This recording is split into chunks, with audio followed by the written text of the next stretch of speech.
Magandang araw, Central Luzon. Ako po si Justin Dizon. Taga rito kasama nyo para sa CLTV 36 Balitaan. Ito, Kabalen, Karehiyon, Huwebes na ho ngayon. 9 ng Marso, kumusta ho kayo? Naway nasa mabuti ho kayong kalagayan. At syempre binabati natin yung ating mga kababayan. Yung mga manggagawa na nasa kanilang mga trabaho sa mga oras na ito. Ayan, ating kuyang, mga manggagawa, saludo ho kami sa inyo ha. At syempre mag-iingat ho kayo lagi-lagi. At huwag kakalimutang magmerienda rin ha. Dahil mga gatong oras ho ng merienda. Ano bang masarap na merienda ngayon? Turon! Oo, turon. Yung mga paborito dyan, ang turon. Yung mga kumakain ho ng turon at kung ano-ano pang merienda. Ayan, samahan nyo muna ho kami dito ho sa isang oras na mainit na balitaan tungkol ho sa mga iba't ibang kaganapan sa ating rehiyong gitnang Luzon. Narito na po mga malalaking balitang nakalap ng ating news team ngayong Huwebes ng umaga. Eto mga Kabalen, Fernandino San Fernando Water District hindi muna magtataas ng singil kasunod ho ng dagdag presyo ng kuryente sa lungsod.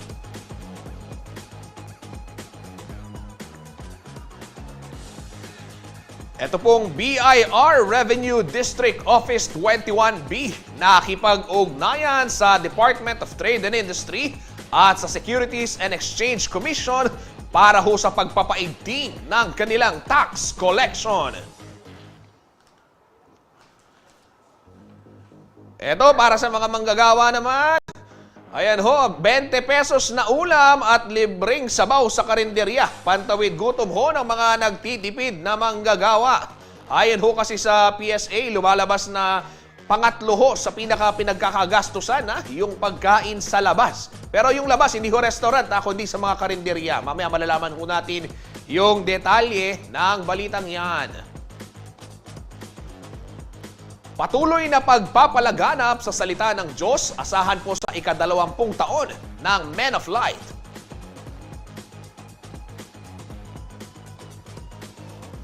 At ito hong Women's Rights Festival, idinaos po sa lungsod ng Balanga sa lalawigan ng Bataan.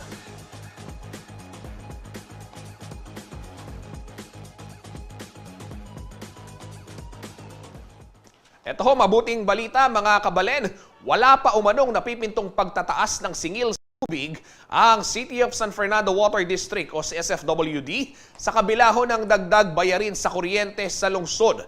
Pagtitiyak pa ho ng pamunuan ng City of San Fernando Water District, dadaan sila sa wastong proseso at mabusing pag-aaral oras na kailanganin daw na magtaas ang kanilang singil. May detalye ho si Liana Canilao. Ikinagulat ng maraming Fernandino ang pagtataas ng kanilang singil sa kuryente para sa buwan ng Pebrero. Bagamat ilang serye ng konsultasyon at pagpupulong ang isinagawa at patuloy na isinasagawa upang mapigilan ang dagdag singil, ito ay nag-reflect pa rin sa kanilang electric bill. Hindi raw inaasahan ng mga consumer na maliban sa generation charge increase, mayroon din kakakibat na buwis. Paliwanag naman ng Isfelapco, otomatiko ang EVAT sa coal power energy na siyang pinagkukunan ngayon ng supply ng kuryente. Gayunpaman, patuloy pa rin ang paghingi ng tulong ni City of San Fernando Mayor Vilma Caluwag sa iba't ibang sektor upang masolusyonan ang nasabing issue. Sa pagkikipagpulong ni Caluwag sa pribadong sektor noong February 22, sinabi nitong marami ang tiyak na maaapektuhan sa pagtaas ng singil sa kuryente. Definitely po, Ingkong Water District, Prime Water, definitely magtas na rin. At gusto po magtas siya po in Water District, magtas laman po rin, ganagan ng ating eskwela Kenny, ganagan ng establishment Kenny, magtas lang po at karin na mag-umpisa kasakitan na hindi ang atarakal po. Kaya po, masyado ng matsura po in mangyari. Paliwanag naman ng City of San Fernando Water District, wala pang napipintong pagtataas ng singil sa tubig sa ngayon. At kung magkaroon man daw, hindi ito oro mismo at dadaan ito sa tamang proseso. Yes, of course, ako lang as a private user nasa Isfelapco, tumaas yung ano ko Definitely yun, may effects yan sa operation, no? But hindi naman simultaneous o instantaneous tumaas ang itataas na. Magsasubmit yan ang aming partner ng kanyang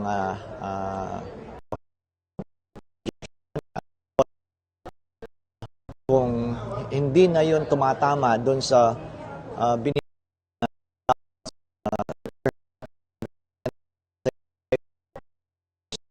PPP program, kailangan talagang taasan yung tariff, then we'll do so.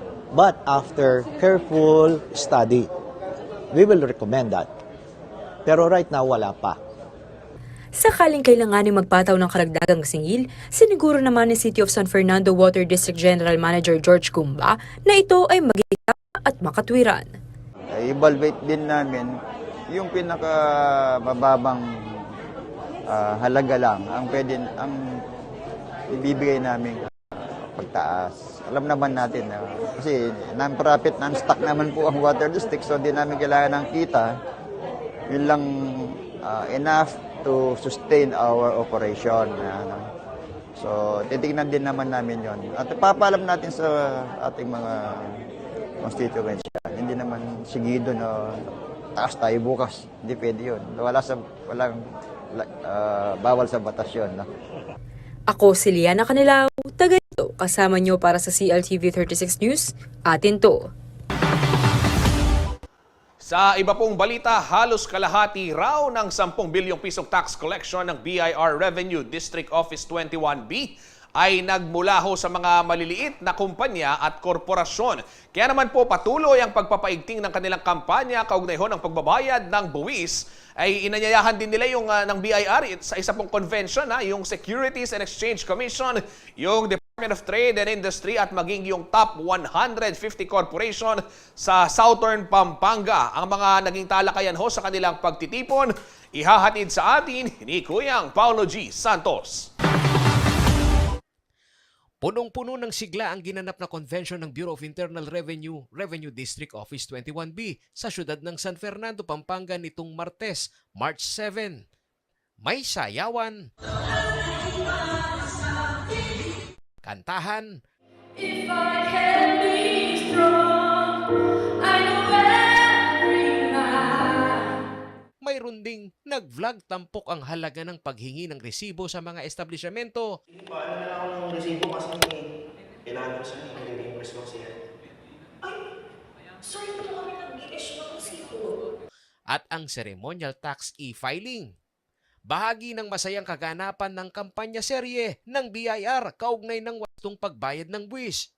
Present sa tax convention ng BIR ang mga kinatawan at opisyal ng Securities and Exchange Commission o SEC, Department of Trade Industry o DTI, at ang top 150 corporations sa Southern Pampanga na sakop ng BIR RDO 21B. Actually, it is a part of the event program. So yung una, yung media partners and other partners. Yung pangalawa, yung individual taxpayers. And then itong pangatlo, corporate taxpayers. So we try to secure the cooperation of different agencies like SEC, DTI, and AABs, accredited agent banks. So, kasi hindi naman ito kayang gawin ng RDO 21B lang. So, kailangan namin ng business environment and as well as the whole society of RDO 21B as South Pampanga family. Ayon kay Arnel Cosinas, ang pinuno ng BIR Revenue District Office 21B, halos kalahati ng 10.6 billion pesos tax collection ng kanilang tanggapan ay nagmula sa mga corporate taxpayers. Kaya estratehiya umano ng kanilang tanggapan ngayon na maiangat ang kamalayan ng mga miyembro ng iba't ibang korporasyon ukol sa mga pambansang polusiya pagdating sa pagbubuwis. Kung i-check natin yung contribution ng different corporation, more or less it is around 50+% of the total collection of 10.6 billion last year. So hindi ito biro dahil it composes of direct taxes and withholding taxes. So withholding taxes are taxes that are entrusted to them that belongs to other income recipients and are being remitted by these top corporations. As of March 2023, nasa 66,000 na umano ang bilang ng mga rehistradong korporasyon sa rehiyon. At batay sa datos ng BIR RDO 21B, kabilang ang agro-industry and trading sa mga sektor na industriya na patuloy ang paglaki. Ang kolaborasyon ng kanilang tanggapan at ng BIR sa pagpapakalat ng impormasyon hinggil sa mga batas at iba pang guidelines sa pagnenegosyo at pagbubuwis. Opo, napakahalaga po ang imbitasyon po ng BIR sa amin sa kanilang kampanya, no? At makikita nga na hindi lang sa kanila yung kanilang kinakampanya, kung hindi pati na rin sa ibang ahensya ng gobyerno kagaya ng Securities and Exchange Commission, na kung saan makikita natin na coordinated yung programa ng bawat isa sa amin, na hindi hiwalay sa isa't isa, na makikita natin, no, na ang tanging layunin ng programa ng bawat ahensya ng gobyerno ay itong kaunlaran ng ating lipunan, ng ating bayan. Kaya kami nagpapasalamat sa BIR sa kanilang pag-imbita sa amin at nahibahagi namin yung mga updates.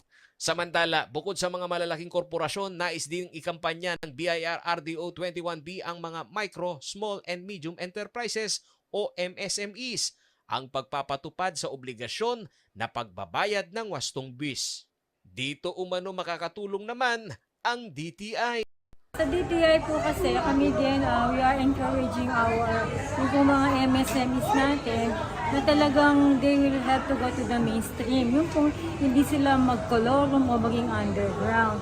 So apart from that po, ito nga pong mga institution ng mga tax reforms ng ating BIR. So sa ating pong mga programa sa DTI, we make it a point na meron kaming mga orientation training din, mga seminars regarding taxation. So para po mga tao, hindi naman matakot na mag-file ng income tax sa BIR because alam na alam nila kung ano yung maging benefits ng paying their income taxes naman po na diligently, tsaka po yung tamang tax talaga. Samantala, nagpaalala naman ang BIR sa ating mga karehiyon na wag nang hintayin pa ang mga deadline bago magbayad ng buwis. Unang-una, wag po natin kalilimutan ang ating April 17 due date. Maya pa, kung maaari, a week before that, i-comply na po natin yung ating filing of income tax return kay individual man tayo o corporation. Ako si Paulo G. Santos, taga rito kasama nyo para sa CLTV 36 News. Atin to. Sa ibahong balita, asahan daw ang pagpapatuloy ng programang Men of Light sa pagpapalaganap ho ng mabuting salita ng Diyos. Sa kanilahong ika-20 anibersaryo, nagpasalamat ang Men of Light sa lahat ho ng kanilang mga nakasama sa pagtupad ng kanilang misyon. Kabilang naman ho sa mga binigyang pagkilala ang CLTV 36 kung saan mapapanood po ang naturang religious talk show. Si Angelica Cara ang may detalye ng balitang yan. 2 dekada na ang nakakaraan simula ng sumahimpapawid ang programang Men of Light ng Amano Incorporated. Pinangungunahan ito ni Bishop Pablo Virgilio Ambo David, Father Deo Galang at Father Raul de los Santos.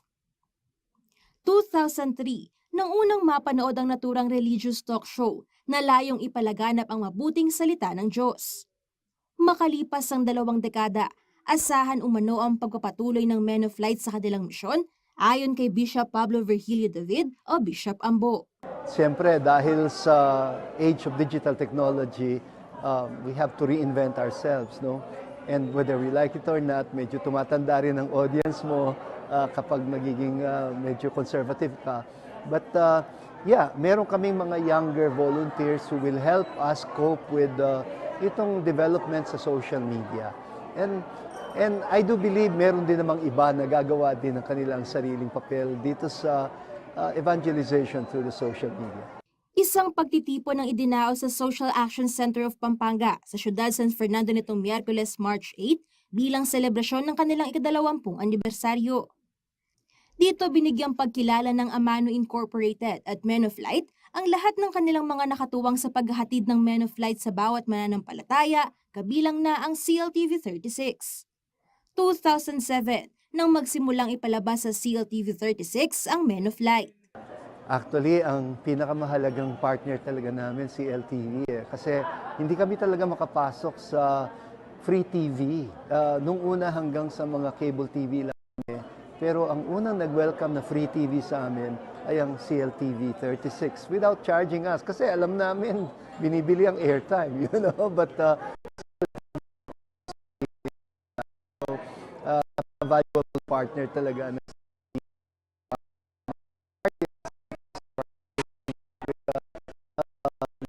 sa family, you know, will treasure that.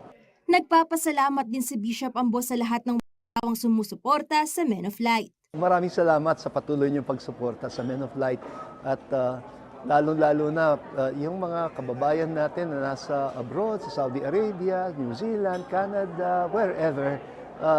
We're very, very happy that kayo ang nag-sustain ng show na ito. And katulad ng madalas naming sabihin, wala hong copyright ang Men of Light. We would like you to copy it. You have the right to copy it and spread it and share it to as many people as possible, because just by sharing Men of Light, you are already becoming our partners.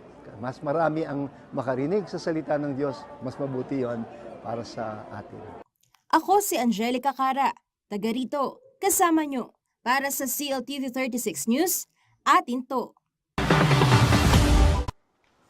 Kabalen, sa ating pagbabalik, ito ho, makibalita tayo dito sa sinasabi ho ng PSA na pangatlo raw sa pinagkakagastusan ho ng mga low-income earners ay yung pagkain sa labas. Pero yung pagkain sa labas, hindi ho yung naiisip ninyong mga restaurant o di kaya naman fast food chain. Mga karinderya daw ho yan. Yan ho ang ating tatalakayin sa pagbabalik ng CLTV 36 Balitaan, atin to.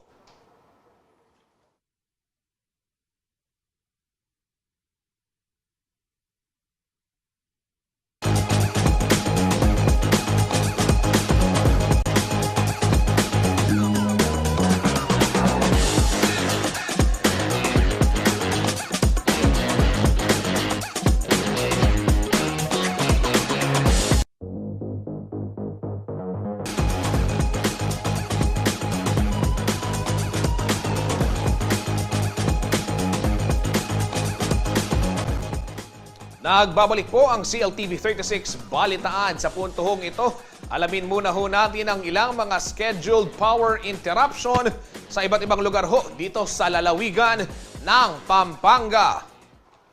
Eto ho mga kabalen, dyan sa may Bacolor, Pampanga, sa Sabado ho, March 11, asahan po yung power interruption mula alas 8 ng umaga hanggang alas 12 ng tanghali. Dyan ho sa may Barangay Kabambangan. Dahil po yan sa configuration ng tapping point ng Pelco 2. Ulitin ko lamang alas 8 ng umaga hanggang alas 12 ng tanghali, March 11, Sabado, sa Barangay Kabambangan, Bacolor, Pampanga, Alapong Power. Ito naman ho sa March 11 din, araw ho ng Sabado, naku, maghapon naman, alas 8 ng umaga hanggang alas 5 ng hapon. Ito ho'y sa ilang bahagi ng Mexico, Pampanga. Ang kabila ho sa mga apektadong lugar ay ang Barangay San Antonio, ilang bahagi po ng Tinajero, Tinajero Street, at sa San Jose Matulid. Dahil po yan naman sa pole and line maintenance ng Pelco 1. Ulitin ko lamang, March 11, Sabado, wala pong power sa San Antonio, Mexico, Pampanga, bahagi po ng Tinajero Street at San Jose Matulid, alas 8 ng umaga hanggang alas 5 ng hapon. Ito, silipin naman ho natin ang lagay ng trapiko sa ilang bahagi po ng syudad ng San Fernando, Pampanga. Kuha po ito mula sa City Public Order and Safety Coordinating Office headquarters. Gayon pong 10:31, live na live ho yan. Ito hong inyong nakikita sa may gawing kaliwa, sa pinakataas. Ayan ho, sa may intersection. Sa Dolores intersection sa kahabaan po ng Jasa, yung tapat ho ng Victory Liner. Yan, nakikita ho ninyo, maluwag ang daloy ho ng trapiko sa bahaging yan. Sa may itaas pa rin, gawing kanan naman, ito ho yung portion ng Magliman, yung boundary ho patungong Bacolor, Pampanga. Maluwag pa rin ho sa mga oras na ito yung daloy ng trapiko. Dito naman sa baba, gawing kaliwa, yan ho'y sa may St. Jude traffic light. Yung patungo naman ng Lazatin Boulevard at yung nasa gawing kanan nun yung MacArthur Highway. Ayan ho'y kuha sa may St. Jude, sa may Carmix. Kanan sa ibaba, kuha naman ho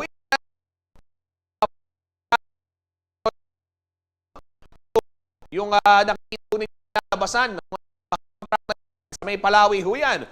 Ken pong Lelot Bakulod, paborito ng Koyang Zernan. Yan. Diyan ho'y sa may Capitol Boulevard, sa may bahagi po ng Santo Niño at patungong Palawi.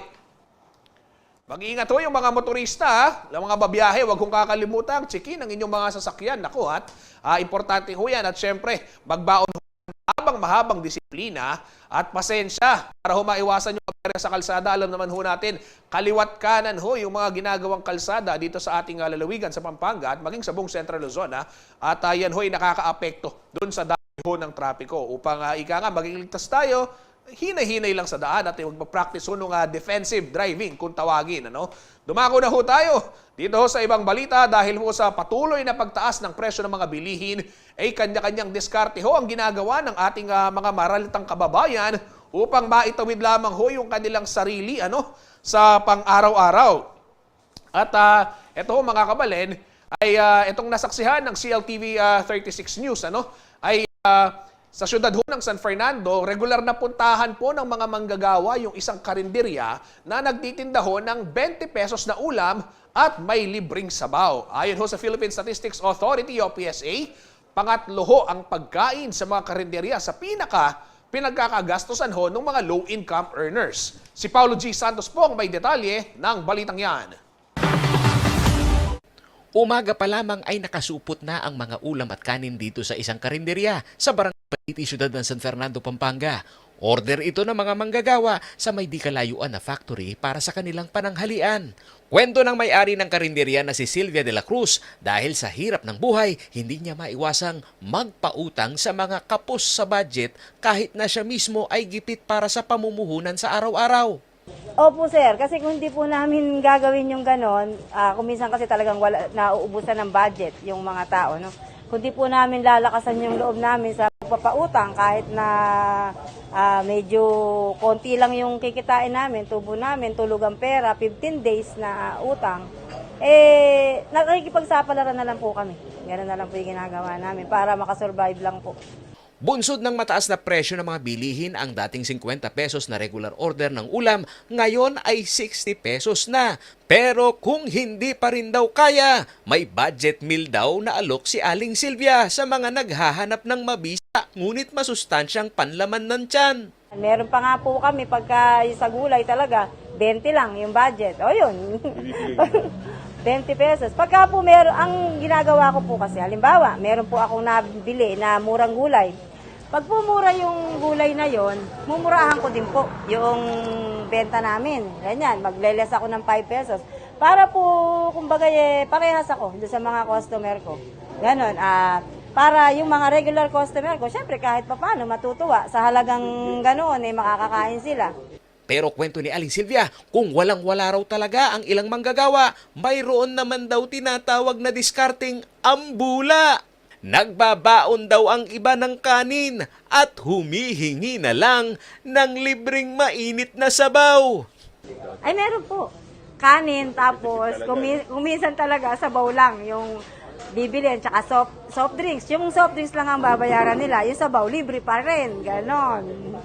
Batay sa pag-aaral ng Philippine Statistics Authority o PSA, ang pagkain sa labas ang pangatlo sa pinakagagastusan ng mga maralitang manggagawa. Pero ayon kay Yusek Dennis Mapa, hindi ito ang karaniwang kain sa labas na sa restaurant o fast food chain ang punta kundi sa karinderya. Ang malaki rito na component talaga yung pagkain sa labas, kung magaganon. And medyo substantial din yung weight para dito sa inflation of the bottom 30% income household, which is, as I mentioned, 7.5%. I think pangatlo ito.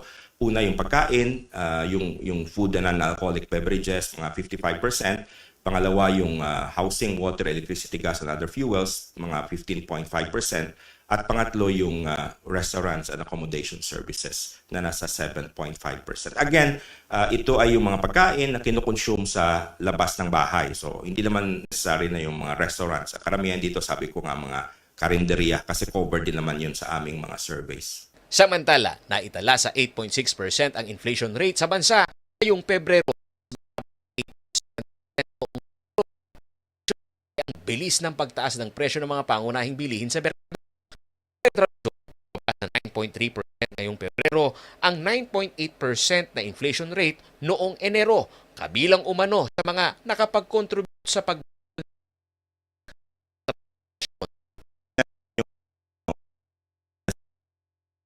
13 commodity groups na ating tumataas. Siya yung main story dahil sa February versus January. Una dahil nung February, kung naalala nyo, nung February 2022 ay ito yung simula ng pagtaas ng presyo ng gasoline saka diesel. So in a way, mayroon tayong parang tinatawag dito na base effect.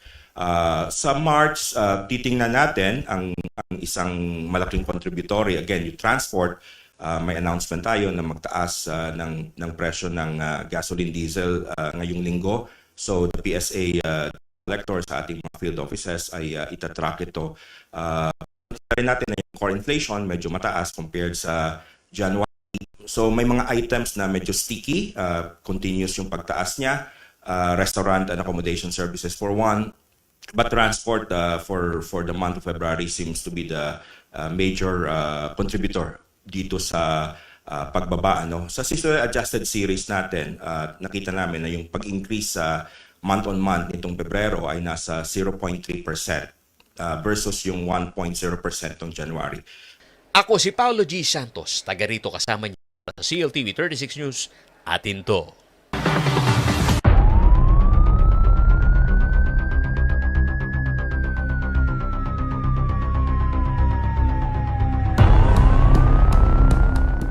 Sinalakay ho ng mga operatiba ng Philippine Drug Enforcement Agency o PDEA ang isa pong makeshift drug den sa may Salazar Street, Barangay Bangal, Dinalupihan, Bataan. Ito pong Martes, 7 ng Marso. Kasabay ho nito, inaresto ng pulisya ang 5 drug suspect at nakumpiska ho mula sa kanila yung 4 na pirasong heat-sealed transparent plastic sachet na naglalaman po ng humigit kumulang 13 gramo ng shabu na nagkakahalaga naman ng 88,400 pesos. Nakuha rin po mula sa mga suspect ang samot-saring drug paraphernalia at yung buy-bust money na i-turn over na raw sa PIDEA Region 3 Laboratory ang mga nakalap na ebidensya upang isa-ilalim ho sa forensic examination. Nahaharap naman po sa kasong paglabag sa Comprehensive Dangerous Drugs Act of 2002 ang mga naarestong suspect.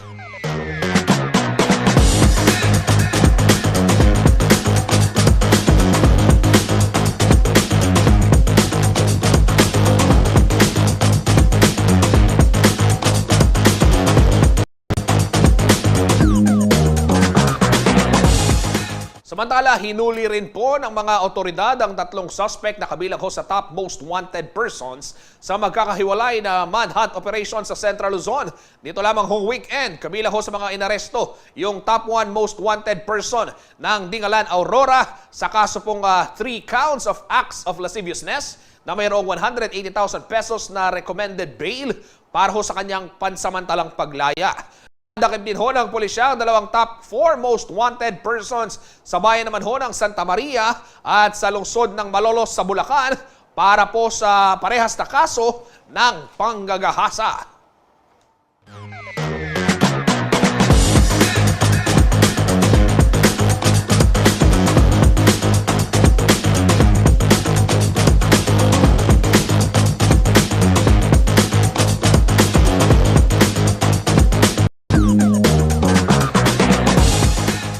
Marami pang may init na balita sa pagbabalik ng CLTV 36 Balitaan.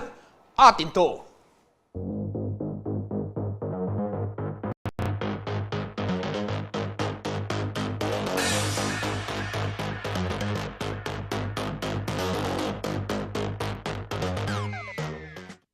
Nagbabalik po ang CLTV 36 Balitaan. Sa puntong ito, makibalita naman ho tayo kay Kuya Paulo G. Santos mula ho dyan sa may bayan ng Macabebe, Pampanga, kung saan ginagawa ho yung pagpapasinaya dyan ho sa bagong command center ng Region 3D. Kuya, nakikita natin dyan, nakita ko yung mga pinagalaman to ha. Ang ganda ng command center na yan. Ano ba yung mga meron dyan ngayon? Well, Justin, yung state of the art na CCTV camera na kayang mag-zoom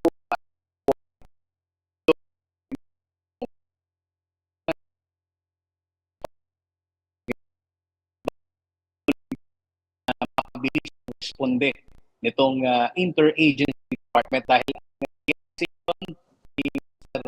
Jaime Malyari, ako din Justin, itong chairman ng PADECO na kailangan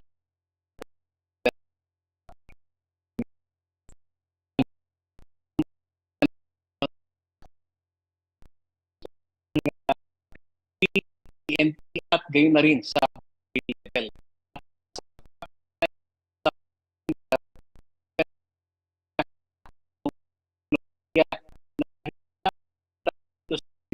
Bebe,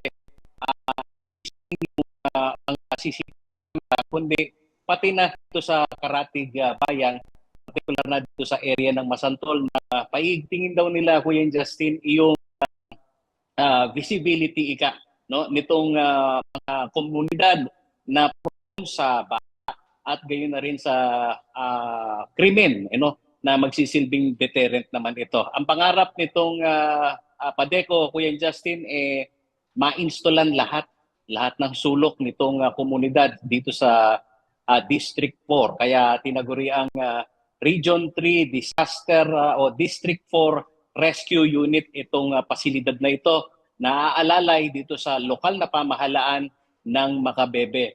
Sa usapin naman, Kuya Justin, nitong pagbalangkas ng mga pulusiya, under negotiation ito dahil dadaan ito ng Sangguniang Bayan ng Makabebe para magkaroon ng sustainability, kasi hindi lang ang usapin, Kuya Justin, nitong donasyon ng high-tech na pasilidad, kundi gayon na rin yung mga taong magmamando dito, at yung unified command center na kailangan merong rescue unit na nakaposisyon at gayon na rin itong mga nasa ground, Kuya Justin, kung paano mapabibilis yung kanilang responde sa kada komunidad na kakailanganin ng tulong medikal, tulong ng pulisya, at gayon na rin itong mga tauhan ng Bureau of Fire Protection. Kuya Justin. Kuyang Paulo, itong Region 3 District 4 Rescue Unit Command Center na ito, paglilinaw lamang, ito ay pag-aari ng PADECO, tama ba? At ika nga, nais ditong anyayahan itong iba't ibang ahensya ng ating gobyerno upang sa gayon, ika nga, magkatulong-tulong. Alam naman ho natin, sa panahon ng sakuna, importante yung pagkakaisa. Tama ba? Ganun ba yung isinusulong kayo ng PADECO dyan? Totoo, Kuya Justin. At ito raw kanilang mga inisyatiba maihatid dito sa kanilang komunidad. Dahil itong may-ari, Kuya Justin, ay kilalang technology developer sa Estados Unidos at sa ilang bansa, mayayamang bansa. At ang gusto lang daw niya, ibalik dito sa kanyang pibaytan, yung Kapampangan, Kuya Justin, kung saan siya isinilang itong teknolohiyang kanya ngayong pinakikinabangan at kung saan ito bihasa. Ang kaniyang gustong mangyari, Kuya Justin, umpisa ito ng voluntary, dahil pahirapan talaga kapag ang usapin may mamumuhunan at ang pag-uusapan agad yung kita. So sa kanya, Kuya Justin, itong kanyang inisyatiba, donasyon ito, nga lamang may mga usapin na gastos na kailangang pagtulungan. Na ito raw pagsisimula nitong kanilang pag-uusap, meron ng platform, meron ng technology. Kaya kailangan na lamang, Kuya Justin, kung paano ito paandaran. So ang nagiging takbo ngayon nitong diskusyon dito sa press briefing kanina, ano yung commitment nitong lokal na pamahalaan. Pakinggan natin sa puntong ito, Kuyang Paulo, yung ilang mga pahayag, yung ng inyong mga pinadala sa amin dito sa ating istasyon, yung mga namumuno dyan at syempre yung mga kinatawan naman ng ating pamahalaan. Keep in mind, we're a private entity. We did this sa Makabebe because we saw the need dito. Like you said, kung yung ibang towns, they ask us to help them, nandito naman kami to help them, right? Now, how to facilitate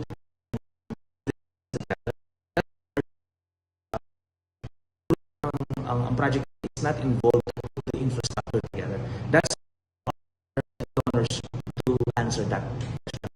Kasi we are here to support yung sustainability at saka safety ng community. And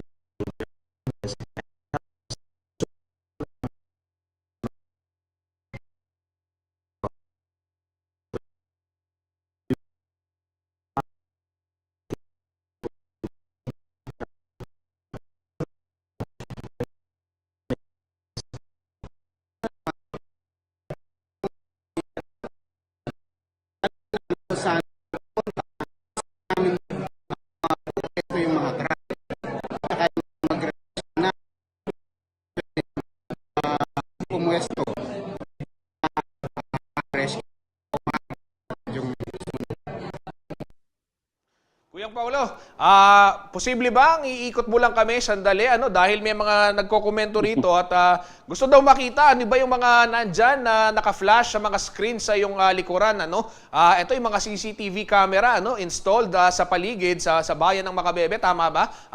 Ano yung mga lugar na makikita dyan sa unang tingin pa lang sa mga pagkalaki-laking mga screens? Ayan, Kuya Justin, pakikita ko sa iyo itong ilang komunidad na naka-install na kahit yung mga remote area pa. Alam naman natin na ang bayan ng Makabebe, Kuya Justin, nasa Katsa Basin na bahagi nitong ating lalawigan. At kitang-kita natin, Kuya Justin, mula sa mga palaisdaan, mga maliliit na farm-to-market road, yan ay nakaposisyon. At kasama natin ngayon, Kuya Justin, itong nasa command center ngayon. Magpakilala ka muna. Live tayo sa CLTV. Kuya, ano pangalan ho nyo? Vincent. Vincent. Vincent Solidad po. Si Vincent Solidad. Okay. Pwede bang paandaran kami dyan sa kung gaano ka-high-tech yung ating mga CCTV camera dito sa ating command center. So, sige. Explica kami, kapatid. Sir, ito sir sa San Esteban. Saang area to? San Esteban po. San Esteban. At kita mo, Kuya Justin, nag-zoom in, Sige, zoom in mo ba, Kuya? So, kahit maliliit na eskinita, Kuya Justin, yaan daw, ipinosisyon para at least sakali lang na kung may insidente na wag naman sana sunog o yan, may hinahabol na kriminal, Kuya Justin, madaling magkaroon ng komunikasyon. At alam mo ba, Kuya Justin, hindi lang mga CCTV camera na ating nakikita ngayon, itong command center, meron ding two-way radio, Kuya Justin, dito naman sa mga barangay official. Kaya ang usap-usap dito, Kuya Justin, yung kung sino ang magbabantay 24/7. Mula sa hanay nitong PNP, barangay official, at gayon na rin itong mga nasa rescue team sa kanilang district hospital, kung paano yung koordinasyon nila. Ang buti nito, may visual na, sabi nitong mga frontliner natin. Kasi napakahalaga sa pagsalba ng buhay, Justin, yung nakikita nitong mga quick response team kung ano yung aktual na kalagayan ng kanilang nire-rescue. Kuya Justin. Ayan, pagkaganda-ganda ng command center na yan. Alam nyo, napaka-importante talaga yung pagkakaisa, yung pagtutulungan ng sektor, gaya ng PADECO, at syempre yung iba't ibang sangay ng gobyerno, para sa gayon, talagang matiyak yung kaligtasan sa bawat komunidad. Muli, pagbati ho sa mga namumuno dyan sa may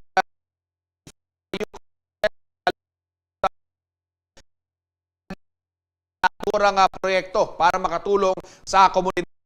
Salamat, Kuyang Paulo G. Santos, na yung ulat. Mag-iingat kayo dyan. Samantala, dumako naman ho tayo sa balita buhay, bunsod ho ng mababang at mataas na presyo ho ng mga bilihin. Marami po sa ating mga kababayan ang naghahanap na ng iba't ibang pagkukunan ng panggastos. Kabilang ho dito yung mga nauusong online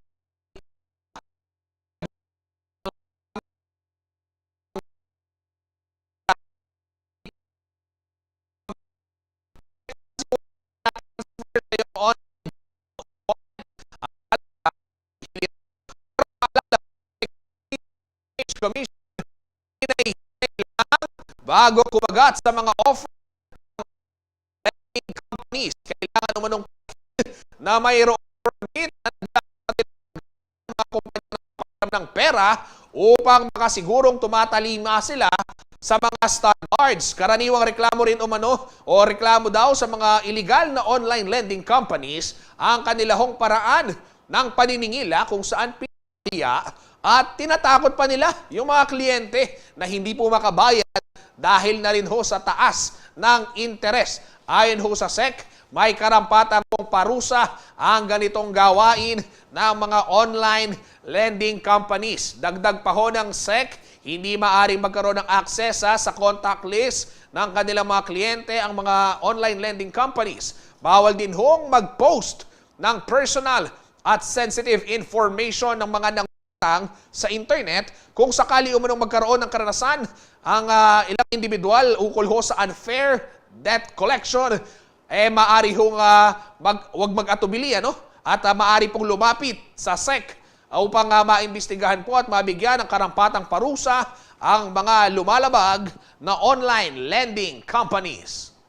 Panawagan na rin natin yan sa ating mga kababayan na gustong mangutang. Kailangan muna po nating pag-aralan ang mga kumpanya o ng mga lending companies na kung kanino po tayo mangungutang o makikipag-deal upang tayo po ay hindi madala sa bingit ng alanganin later on, sapagkat alam po natin ngayon ay napakadali pong mangutang, sa pamamagitan ng lending app lang. Pero siyempre pagdating ng pagbabayad, hindi po natin alam na ang kumpanyang yan ay napakataas na po pala ang tubo o may mga ibang mga modus sa paniningil ng kanilang mga customers. Siyempre ang SEC, kapag nakita natin na mayroong violation ng mga kumpanya, alinmang lending institution, kung nangaharas sila, kung iniinsulto nila ang kanilang mga kliyente o mga taong hindi nakakabayad sa kanila, ito ay maaring magkaroon ng kaukulang penalty and to the maximum, ma-revoke ang kanilang kumpanya dahil nga sa violation na kanilang ginagawa.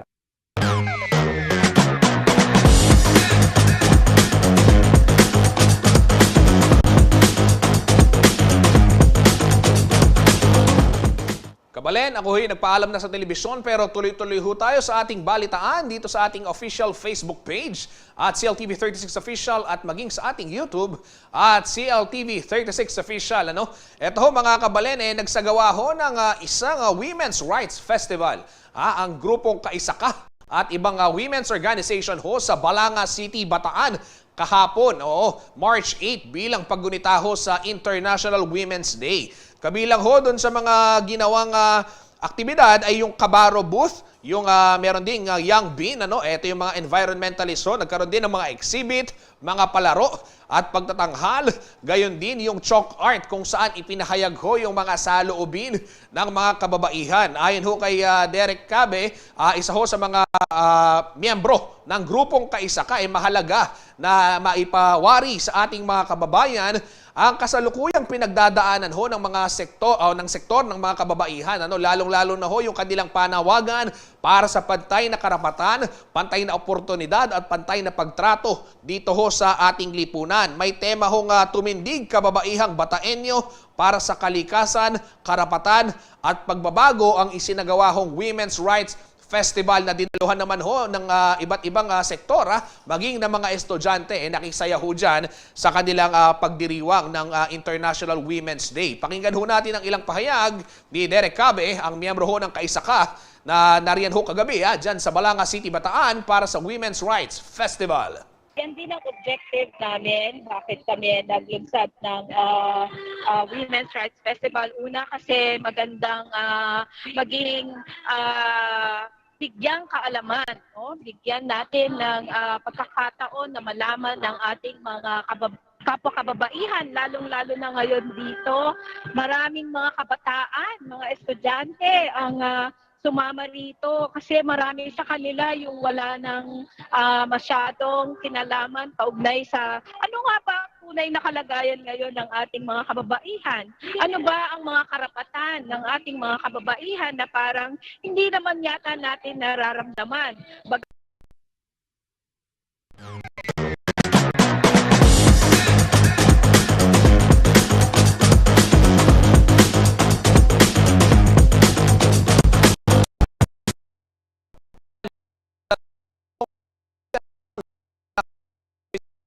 2023. Nasungkit ho ang 22-year-old na si Stacey David mula naman sa barangay San Francisco ang titulo sa katatapos lamang ho na beauty pageant sa lungsod. Bahagi po ito ng kauna-una Balakat. Po ay kasalukuyang nag-aaral at kumukuha po ng kursong Bachelor of Science sa University Foundation at para po niyang maging flight attendant balang araw ni Stacey, 17 years old pa lamang daw noon na unang nagbalak na sumali sa Miss Mabalakat. Ngunit dahil daw sa mga insecurities at kawalan ng kumpiyansa sa sarili ay hindi ito natuloy. Pero sa tulong ng kanyang pamilya ay naibalik ho ni Stacey ang kanyang self-confidence na muli hong sumali sa mga beauty pageant. Ang Miss Mabalacat City 2023 ang kauna-unahang kompetisyon na kanya hong sinalihan. Samantala nais daw gamitin ni Stacey ang kanya hong sulong ng youth empowerment para sa kanyang mga sa pakikipagtulungan na rin ho sa kanilang barangay. At kasabay naman ho ng pagdiriwang ng International Women's Day nito pong March 8, nag-iwan ho ng mensahe si Stacey para sa kapwa niya, kababaihan. Pakinggan ho natin ito. Francisco po yun, ha? Pero Stacey, bago matapos ang ating programa, katulad ng mga nakakapanayam nating mga candidates sa mga pageant, bibigyan kita ng Miss Universe question, ha? Ito ang Miss Universe question natin. Ano ang iyong mensahe na ibibigay ngayon sa mga kababaihan, sa women, lalo na ngayong International Women's Day? Candidate Stacey, please answer our question. I just want to share na if you want to achieve your dream, be ready for the struggles or obstacles that you will face. And always believe in yourself and have faith in God. You are worthy and unique, and you can be anything that you aspire to be. I was able to achieve my dream because I do believe with myself, and I do believe with the capabilities that I can share with other people. And just always remember to have faith in God and in yourself. Because if I can, you can.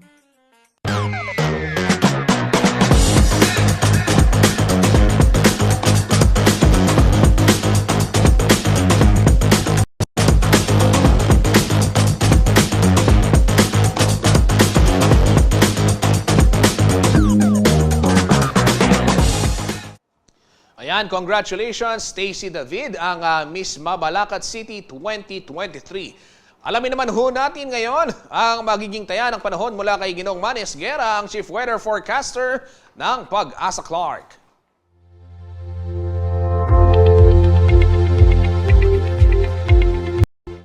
Narito po ang magiging taya ng panahon sa susunod na 24 oras. Northeast monsoon pa rin po nakaka-apekto sa Luzon, kasama na rin po dito ang Western Visayas. Kaya po ang Metro Manila at nalalabing bahagi ng Luzon ay magiging bahagya hanggang sa kuminsan ay magiging maulap din po ang papawirin. Meron lamang pong inaasahang mga mahihinang pag-ulan. Ito po ay dulot ng Northeast monsoon o amihan. Samantala po ang Mindanao at nalalabing bahagi pa ng Visayas ay magiging bahagya hanggang sa kuminsan ay magiging maulap din po ang papawirin. Meron lamang pong inaasahan ng mga pulo-pulo mga pag-ulan, pagkulog at pagkidlat. Ito po ay dulot naman ng localized thunderstorm. So sa ngayon po ay wala pa namang anunsyo ang ating ahensya kung kailan mateterminate o mawawala itong hanging amihan o northeast monsoon.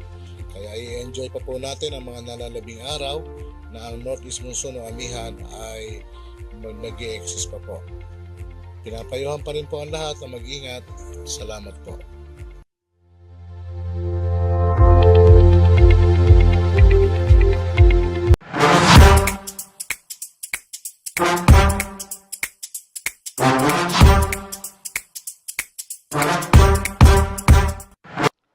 Yan, bago ko tuloy ang magpaalam, bigyang daan muna ho natin itong ating top pick question of the day. Anong TV programs ang gusto mong pinanonood noong bata ka?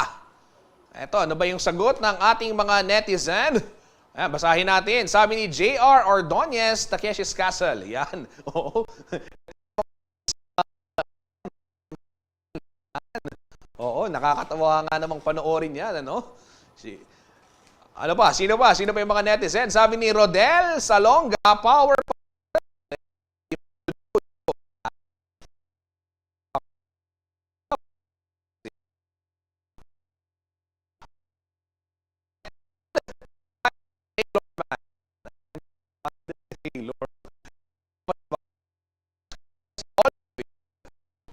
may bata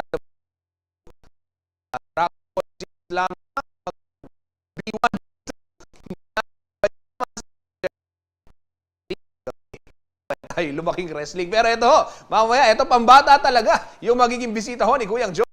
Dahil makakasama ho niya si Desideria Atienza, ang Executive Director 3 ng National Council for Children's Television o NCCT, para ho sa Docu Bata TV. At kasama din ho sa kanyang magiging kakwentuhan si Attorney David Robert C. Aquino, ang dekano o dean ng Don Honore Ventura State University School of Law, dahil pinagdiriwang ho nila ngayon ang kanilang unang anibersaryo. Ayan, pagbati ho sa School of Law sa kanilang matagumpay na isang taon existence. At syempre, patuloy ho silang maglilingkod at magbibigay ho ng nararapat na edukasyon para sa ating mga kababayan dito sa Pampanga, dito sa Central Luzon. At yan ho mga balitang nakalap ng CLTV 36 Balitaan. Para ho sa karagdagang detalye, maaari ho ninyong i-follow yung aming mga social media pages. Ulitin ko lamang yung ating Facebook at Instagram, TikTok at YouTube at CLTV 36 Official. Meron din ho tayong at CLTV 36 News sa Facebook, habang yung Twitter naman at CLTV 36 and at CLTV News. Pwede rin ho kayong bumisita sa ating website cltv36.tv. Mapapanood din ho nationwide yung mga programa ng CLTV via Signal Channel 115 at dito naman ho sa Central Luzon sa ating 39 cable partners at maging sa Free TV Channel 36. Kasama po ang buong puwersa ng CLTV 36 News and Current Affairs. Ako po si Justin Dizon, taga rito. Kasama nyo para sa CLTV 36 Balitaan. Atin to.